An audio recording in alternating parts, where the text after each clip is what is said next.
Pentingkah keperawanan dan keperjakaan dalam Kristen? Selamat datang di Melekat Project, di mana kita akan membahas topik seputar Alkitab dan implementasinya di kehidupan sehari-hari.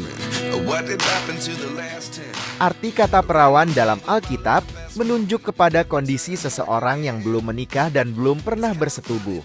Dalam kebudayaan di zaman ini, meskipun banyak orang menggunakan istilah keperawanan dalam lingkup kesucian seksual, banyak yang mencari celah dengan memanfaatkan makna perawan itu dengan pengertian, asalkan belum melakukan penetrasi secara seks. Ya berarti, kita masih bisa dibilang perawan, sehingga pasangan yang belum sah dapat melakukan aktivitas seksual apa saja.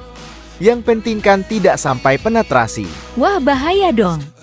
Ini menyesatkan. Betul sekali, sis. Ini adalah bentuk kompromi dan permainan kata yang sama sekali tidak berguna. Kenapa demikian?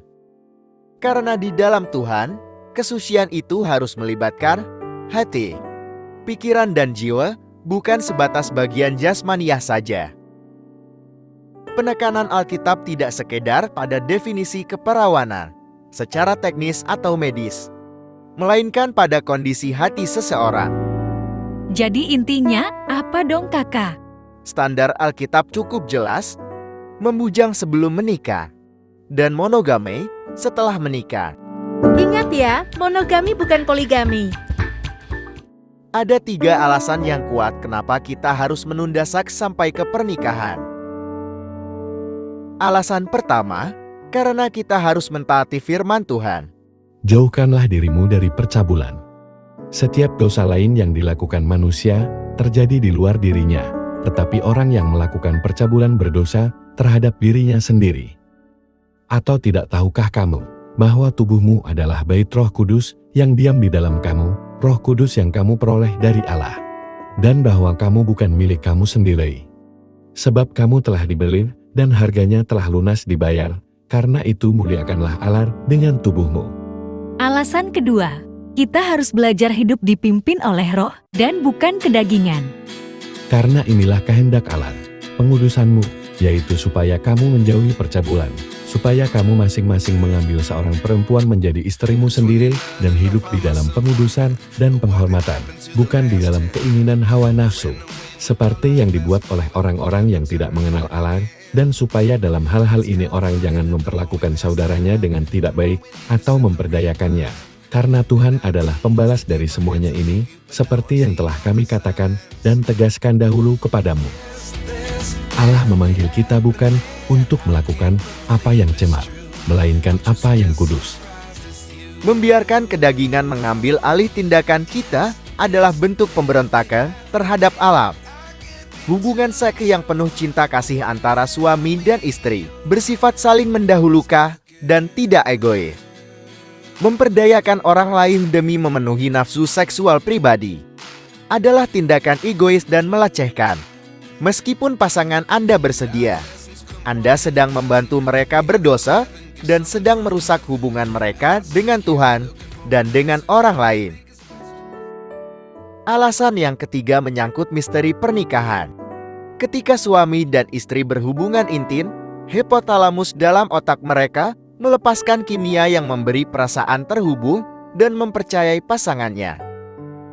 Berhubungan seks di luar nikah menyebabkan keterikatan dan kepercayaan pada orang yang tidak berkomitmen pada mereka. Akibatnya, makna kepercayaan mereka akan tergerus. Mempunyai hubungan semacam itu dengan orang yang tidak berkomitmen kepada dirinya dan kepada Allah sangat membahayakan. Tanpa komitmen untuk hidup sebagai pasangan nikah yang sama-sama bertumbuh dekat dengan Allah, individu yang terlibat dalam seks pranikah sedang merusak hubungan mereka dengan Allah dan rancangannya bagi mereka. Sebaliknya, jika 2 orang sengaja memilih untuk saling berkomitmen dalam pernikahan, dan kemudian dalam keintiman yang sama, unsur kimia masing-masing dilepaskan, maka tubuh mereka menguatkan hubungan yang telah mereka jalin. Perasaan terikat dan percaya diteguhkan oleh keabsahan hubungan mereka. Dengan cara ini, 2 orang menyatu secara fisik dan mencerminkan apa yang telah Allah lakukan secara rohani. Pernikahan meneladani hubungan antara Kristus dengan gereja, pasangan yang telah menikah melayani Allah dalam persekutuan yang kuat. Pada akhirnya, ada beberapa hal yang perlu kita ingat tentang keperawanan, mengingat kasih karunia Allah. Mereka yang datang kepada Kristus dalam keadaan pernah berhubungan intim pranikah memang bukan perawan lagi. Namun, mereka telah dibersihkan oleh Kristus ketika mereka selamat. Allah dapat menebus siapa saja, dan Ia dapat memulihkan mereka yang dahulunya takluk kepada nafsu kedagingan.